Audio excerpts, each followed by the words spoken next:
Bueno, mi hermano, te voy a hacer rapidito acá, papá. A ver. Y con videito ahí salió gratis. Sí, yo siempre grabo todo porque uno nunca sabe. obvio. Exacto, uno nunca sabe que me dañaste no sé qué, me rompiste no sé qué.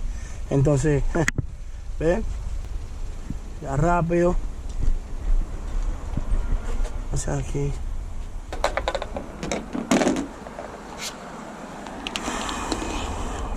Una bolsa de aire normal, tú puedes comprar Home Depot, Lowe's.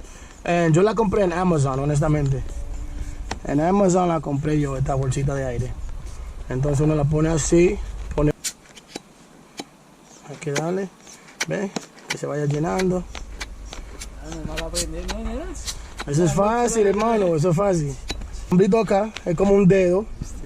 Esa fue. Listo, papá. Pues caballero. Andy, me llamo Andy, un gusto.